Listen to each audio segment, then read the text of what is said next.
Good afternoon, and welcome to the 43rd CALLERLAB Convention in Norfolk, Virginia. And today is Tuesday, March the 22nd. This is the You Only Live Twice session. I am Bob Poyner from Florida, and I will serve as a moderator for this session. And our panelists today are Shauna Kaaria from California, Masaharu Hiraga from Japan. I'm going to give you a little before we get into this. You realize what the whole session is about. I don't know about you folks, but I have a lot of clubs that are actually dying, and I want them to live twice. So I'm hoping to get a lot out of this session so I can go back and rejuvenate and get my clubs back in the activity like they were when I first moved from Illinois to Florida. Had large clubs. My clubs are 1 and 2 squares strong now, and we're going to try and do something about that. Being a gentleman, I always ask the ladies to go first. So what I'll do is I'm going to give you a little background on Shauna's history. I found out a lot of things I didn't know about Shauna. She is a clogging instructor since 1980. Round dance instructor since 1999. And squares since 2008. She's also on Fine Tune Records. She does a lot of singing calls for those folks. But she is the owner and producer of Chic Recordings. And I'm going to tell you, chic. I always call it chick because it's a lady.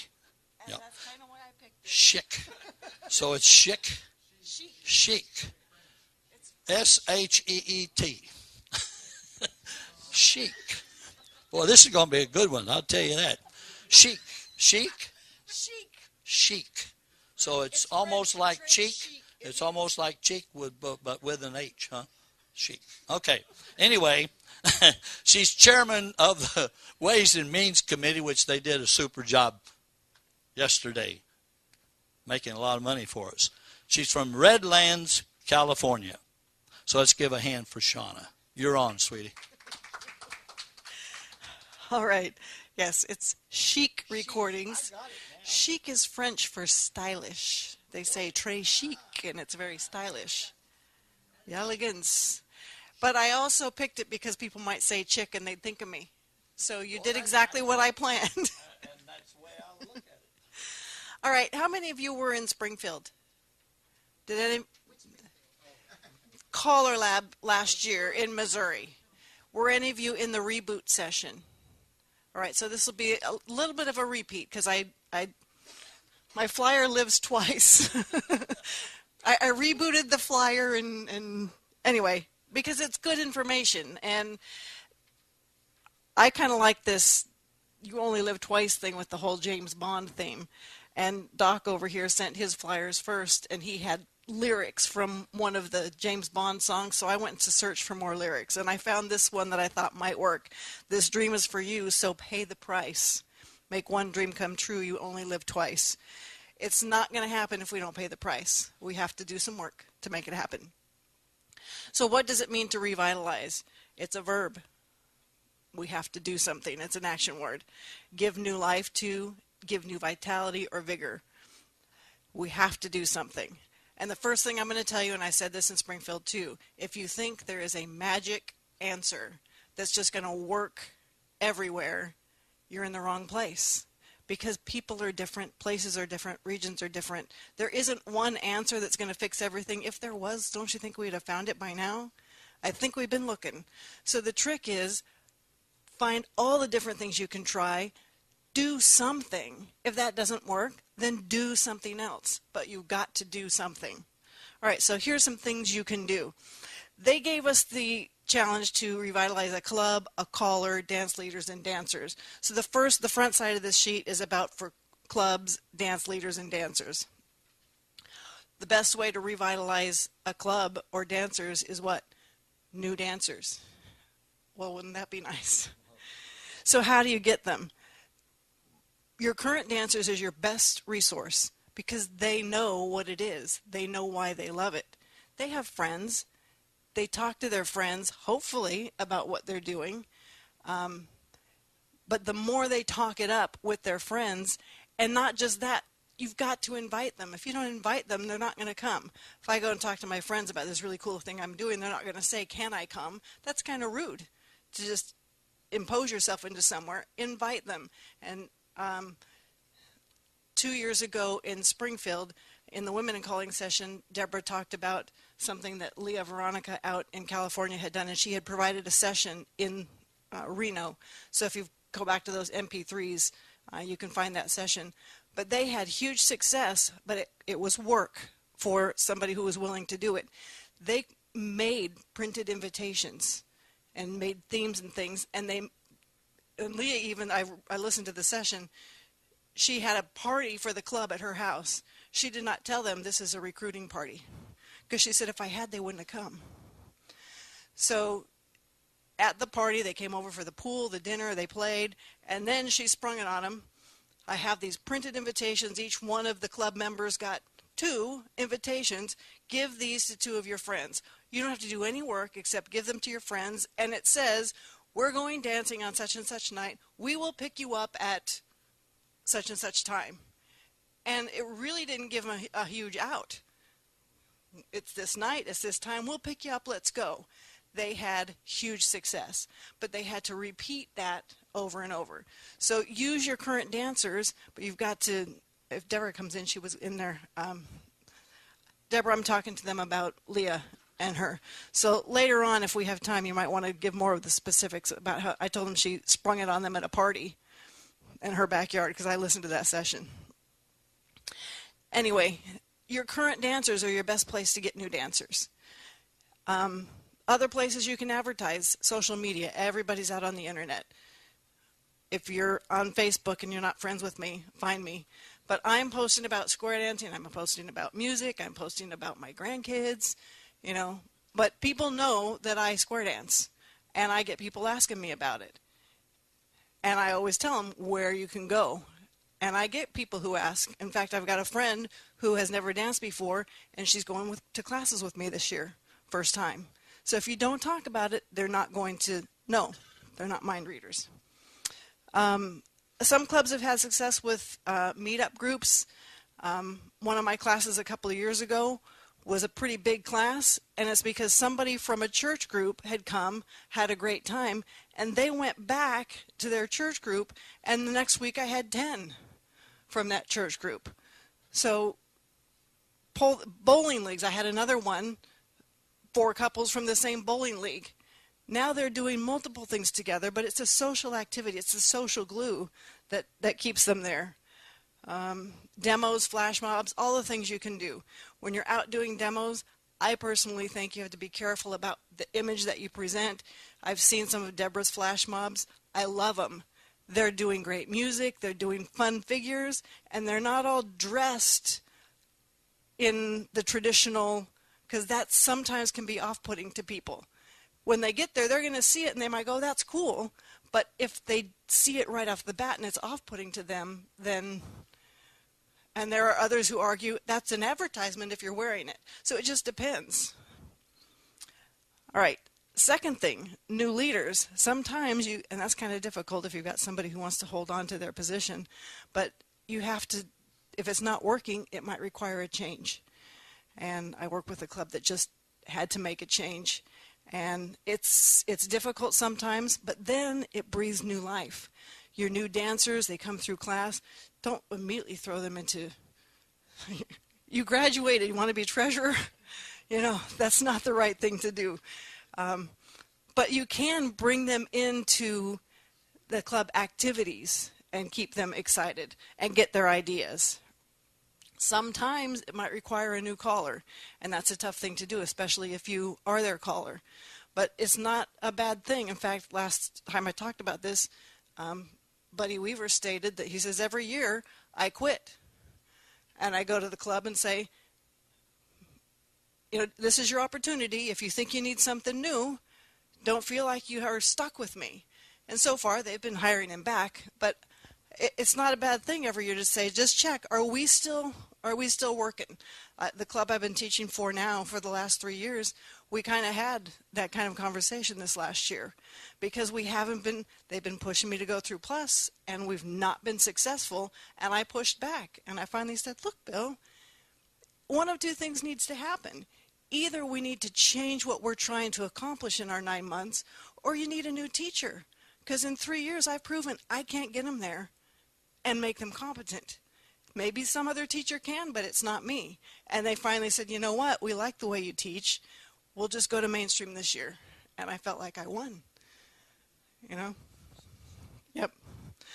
So that brings us into number 4. Maybe it requires a new format. There's all kinds of things going. The Sustainable Square Dance Committee, Club 50, multi-cycle, the Nest is going on.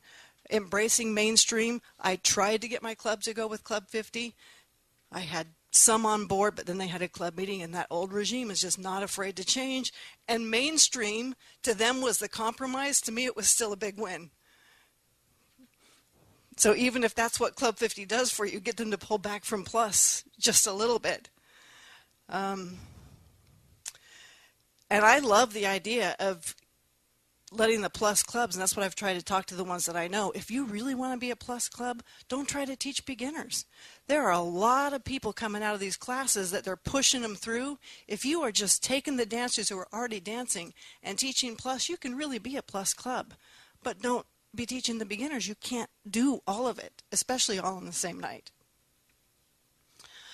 And then sometimes you have to take the leap and do a call or run program. If the clubs are not willing to embrace the change, take a chance. A couple callers out where I live tried to do that. They did massive marketing, flyers printed up, they canvassed the neighborhood, and unfortunately, they were not completely successful. They did not get a huge crowd their first night, and in my opinion, they gave up too soon. They advertised 3 nights.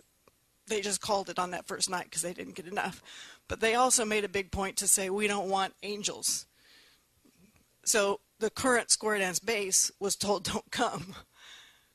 That's kind of maybe too hard of a line to take, but I understand what they were trying to do. It didn't work, but I think they gave up too soon. And then I sort of referenced this before, the social glue. If you get these people out to square dancing and your club gets together, find things to do with that club aside from square dancing. One of the most successful clubs in our area has it's a weekly thing because their class starts at 7. They have the hall open at 6. The caller comes at 7. From 6 to 7, they had an up-and-coming caller who came early, and they had fun and review for an hour before the caller got there to teach. And then they have monthly dine-outs. They go out to concerts. They love each other because they hang with each other outside of the square dance world. I talked about social media, the Facebook groups. How many of you are on Facebook? That's kind of my media of choice because it's easy and I'm there already. I should start embracing change and looking at the other ones too, but I haven't hit Instagram yet. I'm still working Facebook. But find the square dance groups. It's not okay. It's not enough just to be on Facebook. Find the square dance groups, join them. It's amazing, all the information, and sometimes the conversations that happen that they can get controversial because we know we don't always agree. And that's okay. If you don't agree with someone, I think it's okay to say that, but be polite when you say it. Don't tell them you're wrong. How do you know they're wrong? It might be working for them. You can say, well, we've tried that, it didn't work here, but I'm glad it's working for you. You can be politely disagreeable, I think. And then the one thing I talked about, the attire at the demos and things, dress code, I think is simple, modest, neat, and clean. I don't even need to say any more than that, do you think? All right. Before I go on, does anybody have any questions about this piece?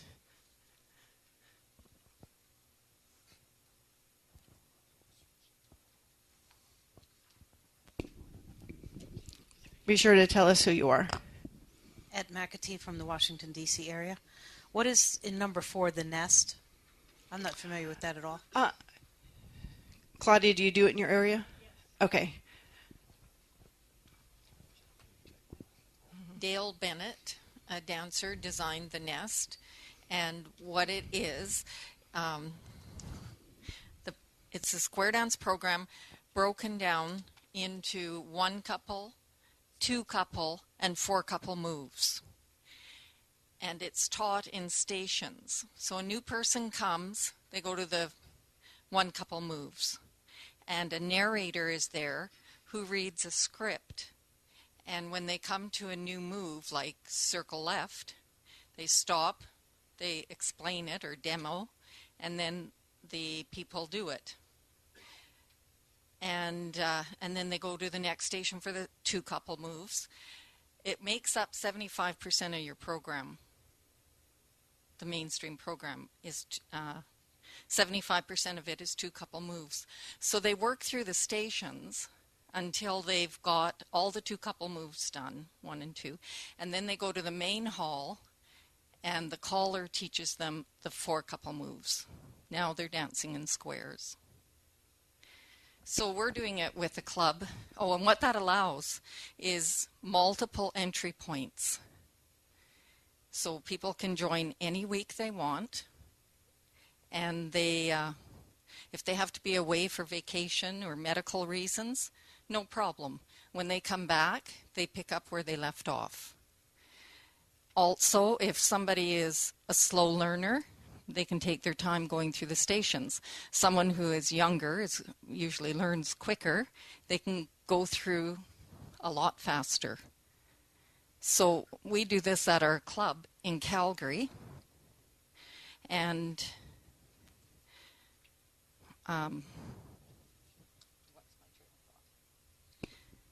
we do it a little differently. We start off with a Sicilian circle for the first half hour, so everybody is dancing together, square angels and new people and those who started who are not new. And then a half hour later, we break off and do 1 hour of station work. And then we all come together again for the last half hour, and we dance in squares to the lowest common denominator. And we are graduating, or we don't graduate. We're celebrating our year end.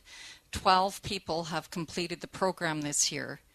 Those 12 people, all of them would not be there using the old system because some of them started later than our start date, and all of them have been away for different reasons, and so they wouldn't have been able to continue. Yeah, that's the biggest benefit. You can have the multiple entries. When they come back, there's a place for them to go rather than slow down everyone else. And this is our second year. Last year we graduated 11. All right, we got Deborah in the back.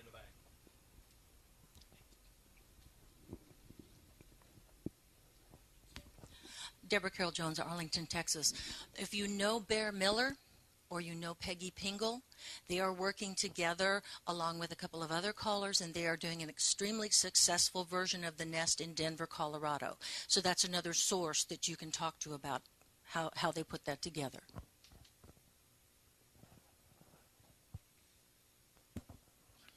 New topic online. Jay Haynes, Pennsylvania. On number 6, you say bunco. I don't know what that is.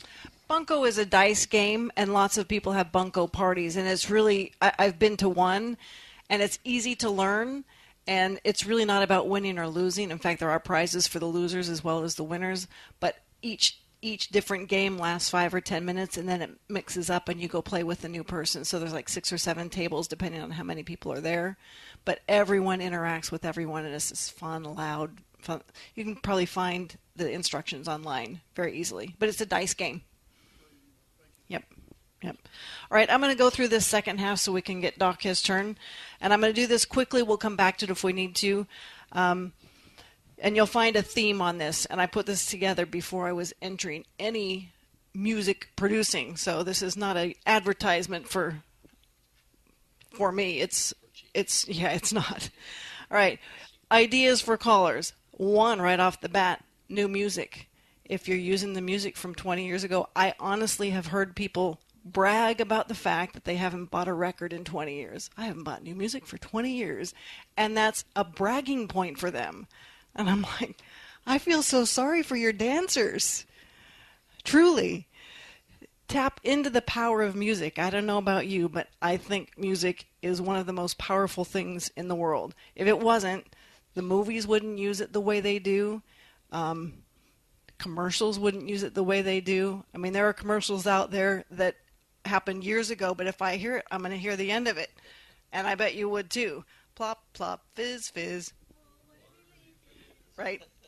Music has that kind of power to put things into our brain that never leave. It never leaves. Yeah. Yes.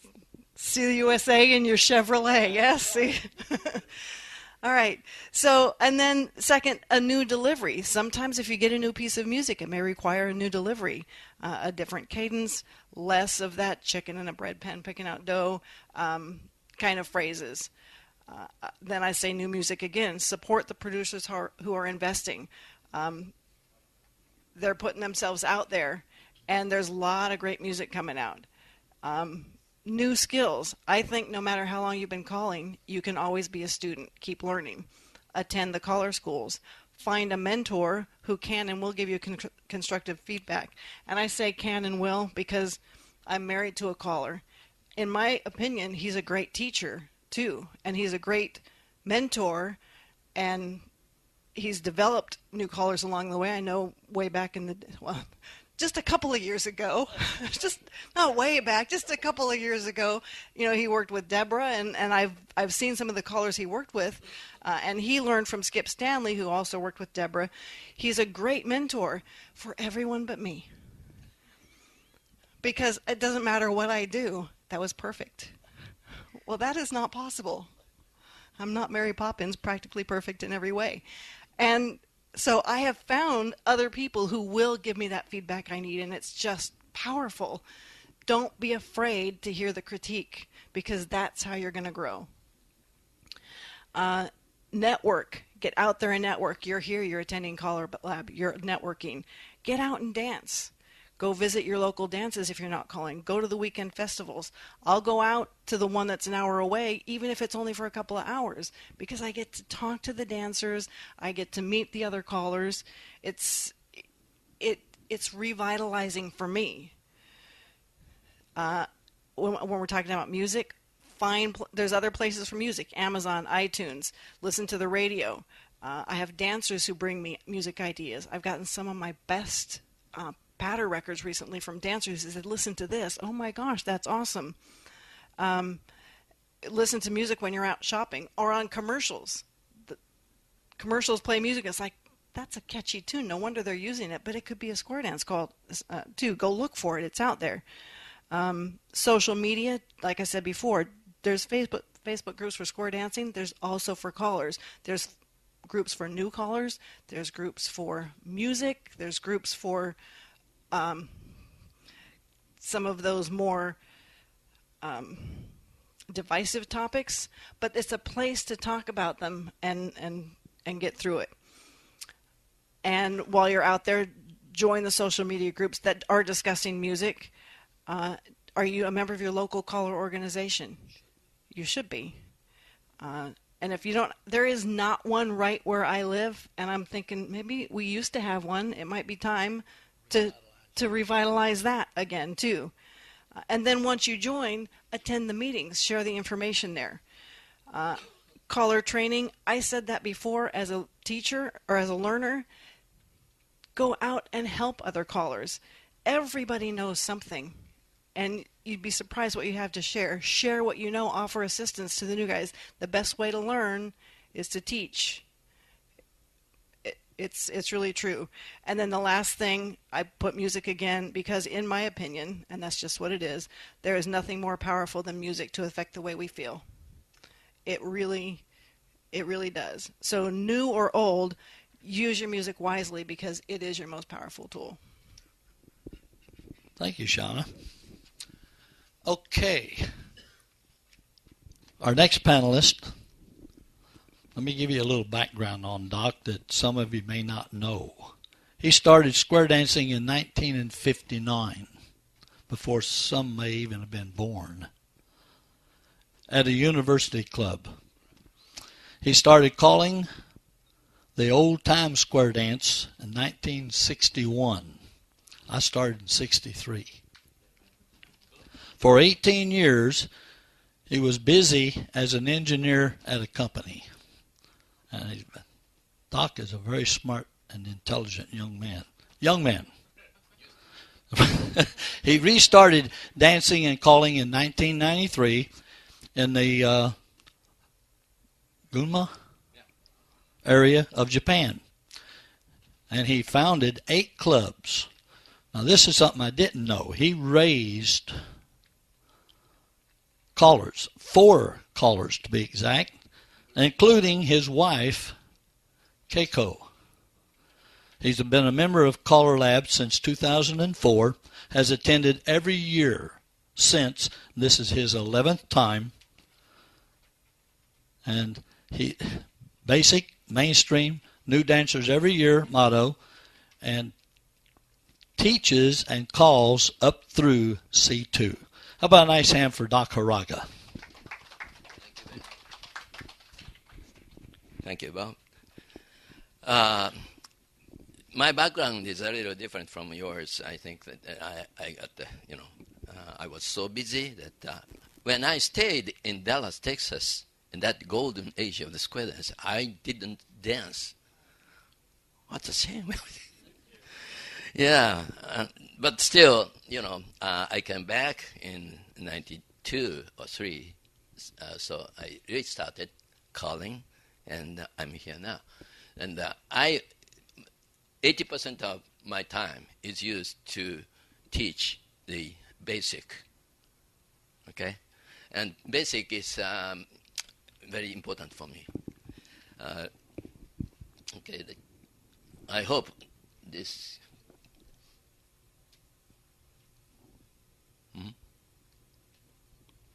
Come on.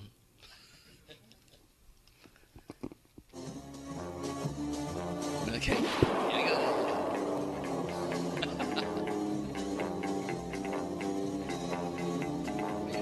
Jerry, right?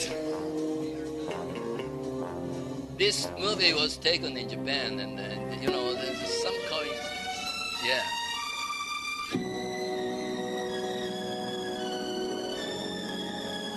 Oh, the girls are Japanese actress. Maybe Tom, you know better than me about this movie. Yes. You only live once. Just two. Yeah. One life for yourself and one for your dreams. You drift through the years and life seems tame. It takes too long time, so I'll skip it. Next, okay? Okay. That's about it. And one life for yourself and one life for your dreams, it says. So I took the title of this session a little bit different from Shauna's. And, this is a song sung by Nancy Sinatra. And then I thought, where are our square dance dreams that may come true? Here. 60 miles from Tokyo. It's not very far from Tokyo, but it's incredible that the situation is totally different from Tokyo. Okay? Nobody go to Tokyo to dance these days. Used to be visiting all the parties. Me, every week went to Tokyo to dance. But these days, people don't go and just stay in a club. Weekly dance is just enough for them. But still, I could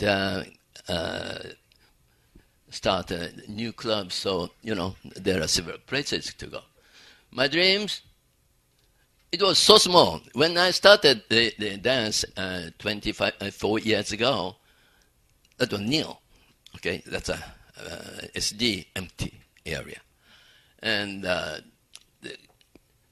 my dream is 30 to 40 dancers. And when I hold an event, I hope I can have 100 participants, and the dance event should be busy and lively, and with more than 100 dancers. That's my dream. Crazy dream. It was 20 years ago. Here, this is all about the whole Japan thing. JSDA has, and maybe somebody heard about this thing, but the thing I have to say is that no increase since 2011. That's the point. Aging affects much. So what I'm doing, I hope will help solve this problem, okay? But it takes time.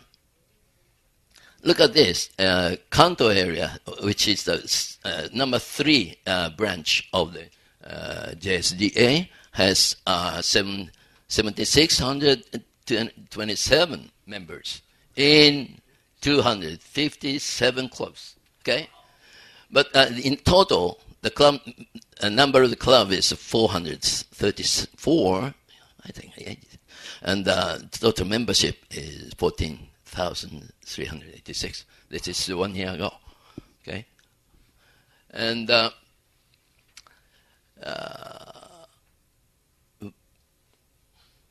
something wrong.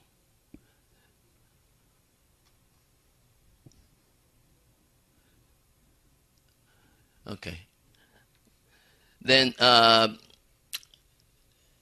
information about the strategy of organization, which is JSDA.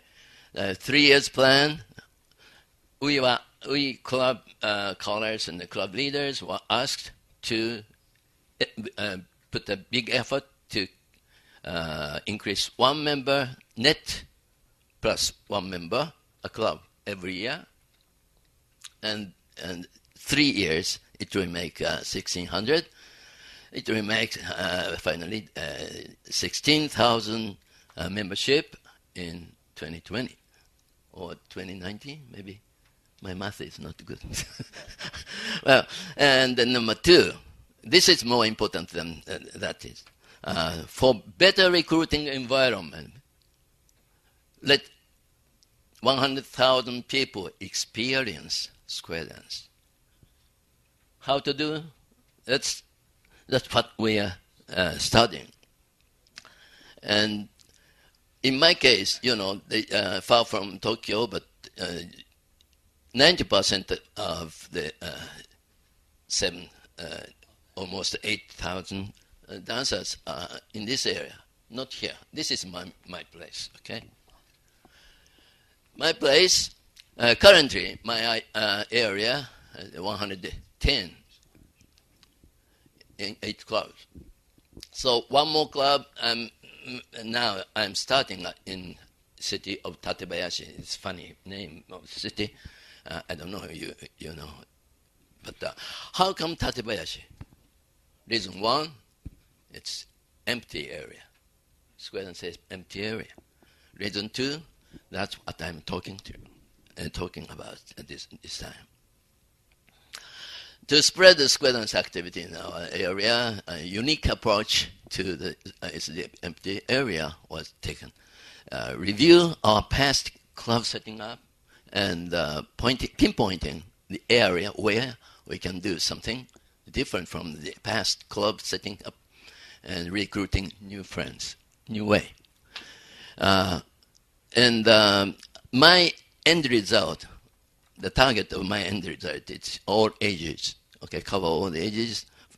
We are studying how for the best dance programs for those and higher end and lower end, I mean younger and elder. And target is that mixed people with all ages eventually meet the need of the elderly people to, elderly people like myself. The most important thing is to extend our life in good health, right? So dual task, they call it. So, but for the young kids, we have to do something different.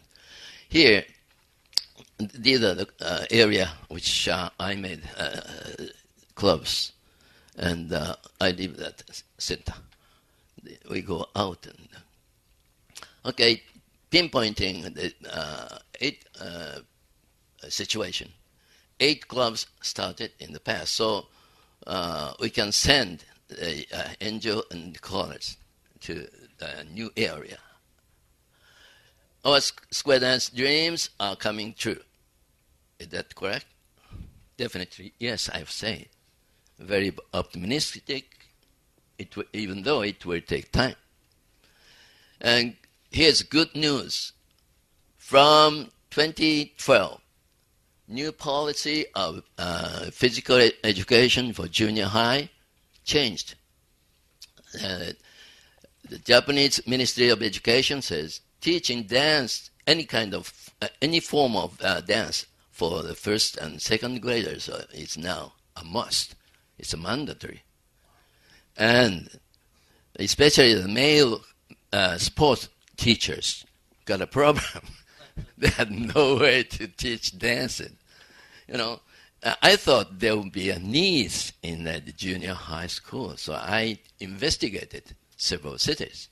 And I found that Tatsubayashi is the best place to market our square dance activity. Then, first, let's try kind of thing.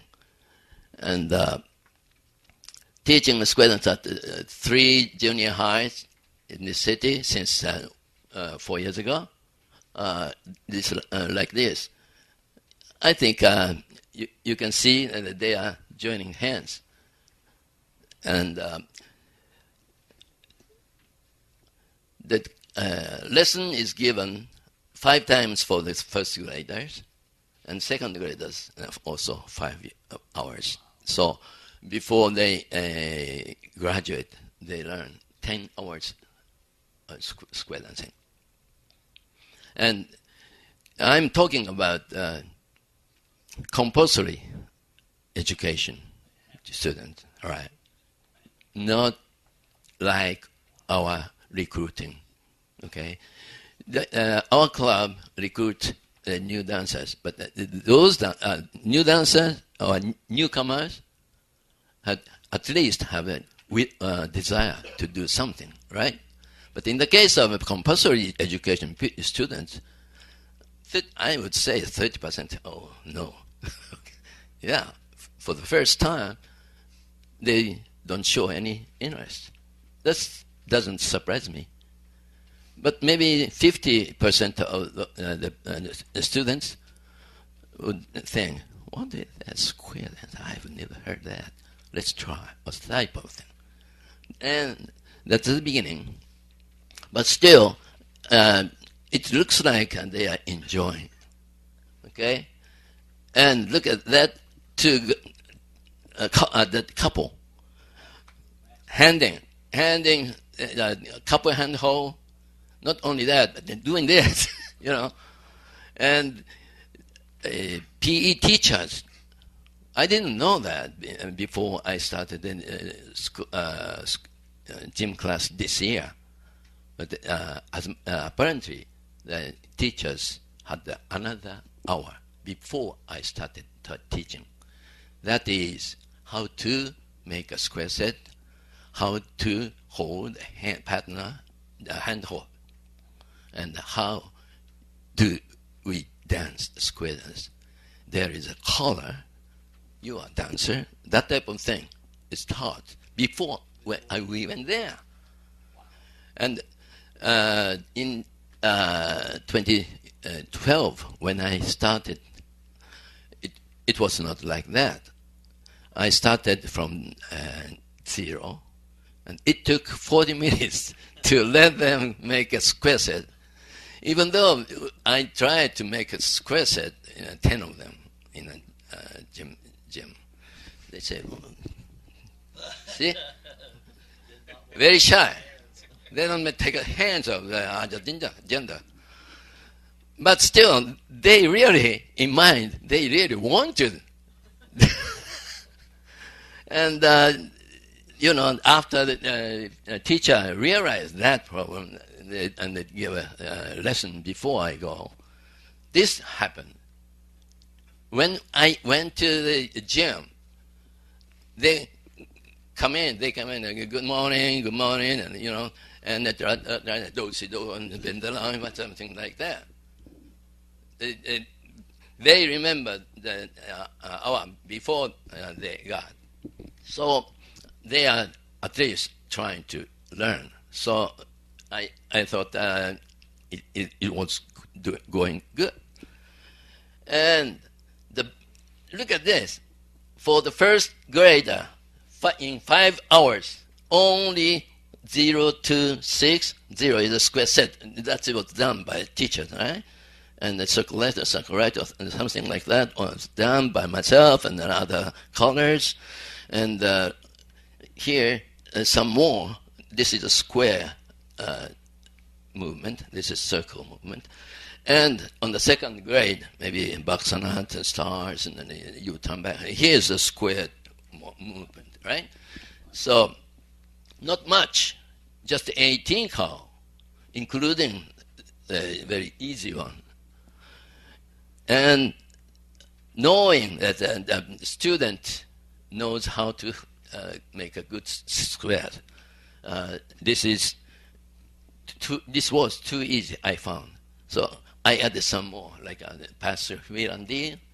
They got excited about Wirandi because the right-hand couple meet with the other side of the right-hand couple. So they got, this is cool, something like that. So I added 2 or 3 more. Once they get used to listen to the call, they start, enjoying to find a corner or a partner. So, and at the very last hour, we had, I continued calling this, and several came to me and, do you have any more? That means they are now square dancer, right? Yeah. And here, this is the way principal of the junior high took and what the square dance is. Listening the call, working in response, learning how to learn, cooperating in your squared set. That is basically what the principal wanted all the students to learn. Socializing and cooperating and listening to the teacher, what the teacher says, and what the result of the teaching, listening to the good idea. They learn. So how to learn, they know. This is a good process of students to let them know how to socialize and how to learn the new thing. And, this is again compulsory education course that maybe 30% or 20% of the slow learner would get more ideas to learn, I hope. I think, don't you love this kind of faces? If you once see this, you cannot stop teaching, okay? And we have a good communication with teachers and principals and, callers, supporters, work very closely with them. And then myself and another caller. And then we have 3 callers, young, 27-year-old lady caller included. Okay? Yeah, this is for 50-some ladies to teach at one of the junior high. And another thing is the PE teachers got interested in calling. Just a simple chicken paraca or side calling. How come you can do that? Let me do that. And one of the two teachers got idea. Oh, maybe you can match one dancer with the corner. Okay, I can do that. Then out of sequence. Oh, it's not easy, they found. But still, they're interested, that kind of thing. And here, as far as we continue, graduates to be accumulated up to 1,000 and 1,000. And we are here, 16. The first year is, number of graduates, okay? This year, maybe more than 800 or something. And 400 a year, that number will be accumulated. So go up, if I am alive, okay? Now, 50% of the graduates go to the high school near Tatebayashi, in the radius of maybe 10 miles or something.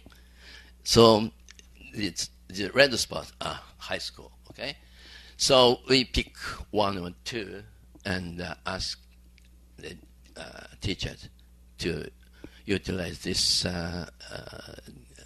activity for education. That's what we're going to do. And we needed supporters from the clubs far from this area. So I decided to make one club. And local newspaper was so cooperative with us that big advertisement like this. This started last November. And we are still struggling keeping 8 people every week, but still they are enjoying. So, and beginners class was advertised like this. And graduate goes to high school. So high school education is managed by prefecture, not the city.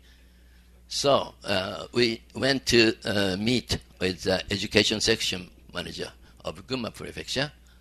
They will give us chance to go to introduce students at high school, not middle school or junior high.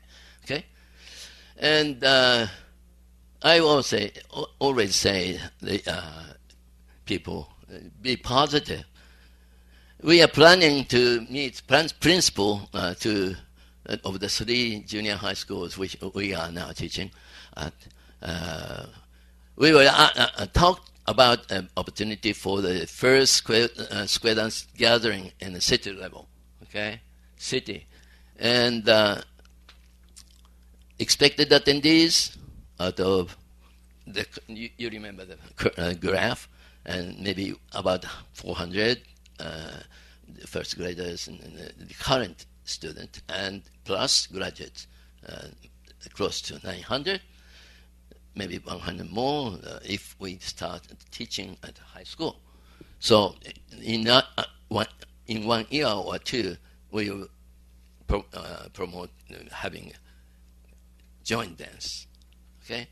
Club members and kids and mothers and parents or grandparents and general public surrounding them. I put the 3 question marks there because it is not so easy. Very difficult.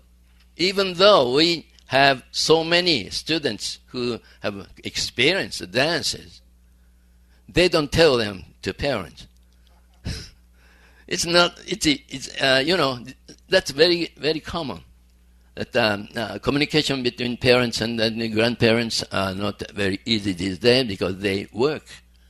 So we have to find out what's the true result. And the great social experiment, I would say. And how many years can I have an effect? Can I see the effect of this work? Okay. Some favorable facts. City Education Committee have already decided to sponsor the Tattoo Square Dance Club members will assist us, and then gym class at the high school, 3. Concluding, what will be the effect of recognition of this square dance in the general public? General public, okay? Not the people who desired wants to come to the beginner's class, okay? Just the general citizens who knows nothing. Okay, number 2, will it affect the recruiting probability greatly? I hope it will make a change, difference. Finally, can the number of the square dances per population be higher than the average of the Japan, total Japan? Now, 8,000 population city will have 1 square dancer. That's the ratio. So if we have, in this city, 77,000 is the population. So if we have 8 dancers, it's an average. But I hope we will have double or triple or 10 times, 100 times, I don't know. Now, how will they... Here's Virginia.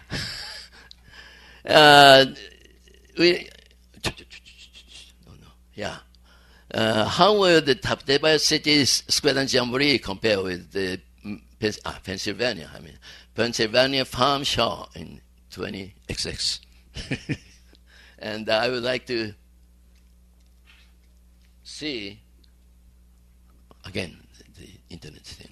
Whoops. Yeah. I'd like to see this kind of deal in the near future. We live only twice? Hell no. We need the third life to witness the result of our effort we are making now for the future square dancing. Thank you very much. Thank you, Doc. Nice hand for Doc. Good job. Learned a lot about Japan. Wow, I wish we had that many square dance clubs. In my area, we would love that. I need ways to get people to come in the door to take lessons. We have a very hard time in our area to get individuals that will come in to learn how to dance. They see it out places and say, wow, that is really interesting. How do we do that? And you tell them. Matter of fact, we even gave away a free set of lessons, and the people who won it didn't show up. So, any questions of our panelists? We have a roving microphone here. Please state your name and where you're from. Anybody? Shauna? I was just going to comment on the school thing. Down in Southern California, it's not compulsory there. Wouldn't it be great if the junior high had to dance? But we do have PE teachers who are reaching out. And one of the friends who went to color school with me recently did a program, and it was for a full week. For a full week in the afternoon, and he set up out on the basketball court, and he took pictures. There were hundreds of kids out there square dancing and experiencing it. So it can happen here. It's not just there. That's a great place to go, because if they do go home and happen to tell their parents, they just might. Does anybody have any questions? Any other comments? Do you have something else to say? Actually, we have tried getting in the schools, and they're not interested. It's hard to get into the schools in certain areas because you have to meet a certain criteria. Even if we get the teacher's license, it's hard, very, very difficult to get into. We had one gentleman set out in the hallway recruiting college students for grades and everything to get counted towards their graduation. Had nobody sign up. So certain areas is probably very difficult, but it looks like Doc is doing very well in his, and I know you've had success in yours. Any other success stories we'd like to hear about? Don't be bashful. You're all callers. Been behind microphones before. My wife will not get on a microphone. Yes, Doc? I think Mike Callahan, he's not there. Mike Callahan had experience of more than 30 years, I heard. Monroe County of New York. Tom Miller has a very success story with working in schools, and so does Corey. Corey and Tom work very well together in working with the physical education people. It's some places, like I say, it's easy to get into. They're interested. When I was in high school, we learned the old-fashioned way. Texas Star, Birdie in the Cage, and all that stuff. The teachers knew. They knew how to do it. If we could educate our teachers, then maybe we could get in. And that's what I'm going to try next. I'm going to start talking to teachers, phys ed teachers. Chris? Chris Day from Manchester, England. Why don't you, when you're doing your recruitment, put a notice on their board and get them to come in and join your lessons? Not necessarily to teach in the schools, but to come and physically join your class on a whatever night. And we've had success with that, and they're still dancing. Don't get the students. Well, right. We did that. No, it didn't work. The school in which I call in, we put it in each classroom to the teachers, and never received a 1. Too close. Right. Well, right. that kind of goes back to the point that I said. You've got to do something, but there isn't one answer that's going to work everywhere. That worked for you, it didn't work for you.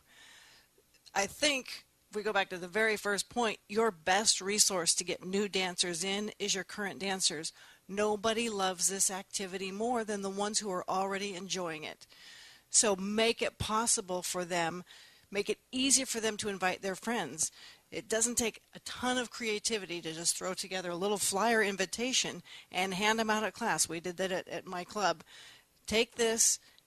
Each club member got 2 of them and said, bring these to your friends, and don't just say, here it is, you should come. Here it is. It's Tuesday night. I'm picking you up at 6:30. And unless they've got a doctor's appointment or, don't give them the out. Because if you get them in the door, the activity will hook them because of how awesome it is. It's getting them in to try it out. Very true. Very true. The first real class that I had 10 squares in it of brand new people. And when those people went out and got their friends, we had even a bigger class the next year. Back in the 70s, it worked very well. This day and age, all of our dancers are 70s and 80s, as their friends are 70s and 80s, and they can't get them to come in. So we're looking for younger people if we can get them, and that's what we would like to work on. You know what younger is in square dance terms? It's the ones, the new empty nesters that their kids are Correct. now just, it's kind of my demographic. My kids are out of school now, and they now have some time on their hands. That's the easy demo. We can go to the schools, we can pull the teenagers, but they're going to the area of their life that they've got all these things demanding their time, college and job and marriage and kids. Those new empty nesters in their late 40s and early 50s, that's where we need to be targeting first, because those are the ones that might have some new time on their hands and looking for something fun to do. Some of those we're getting back in certain areas because they're retreads. Yeah, exactly. We are Right. too. We're Doc? Yeah. almost out of Anybody? time. Question? If you are interested in looking at a video of 1 minute or 2 minutes, shall I play here?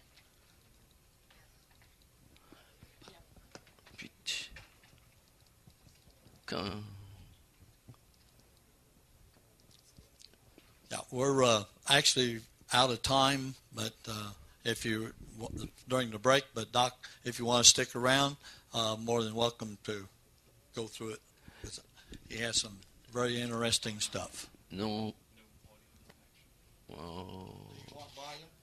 Yeah, but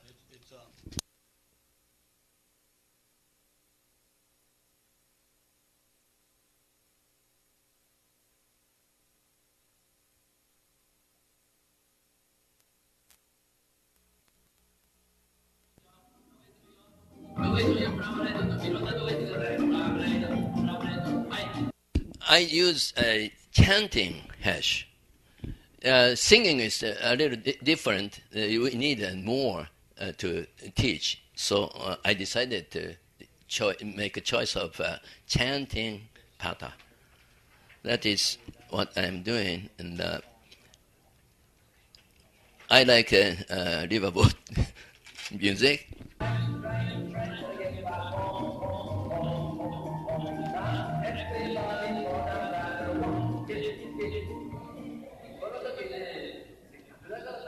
Make a loud noise or something like that. I'm saying that.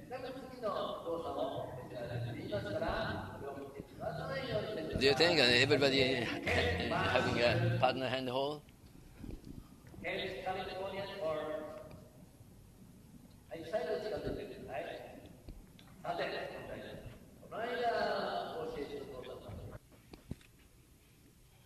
Oh, short.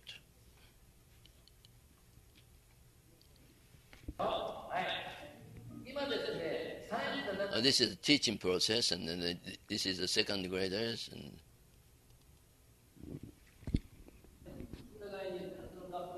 still teaching. Second year. Okay. Not in second grade, but second year of doing Second year, yeah. Second year. That's all. Thank you very much for listening. Oh, thank you, Tom.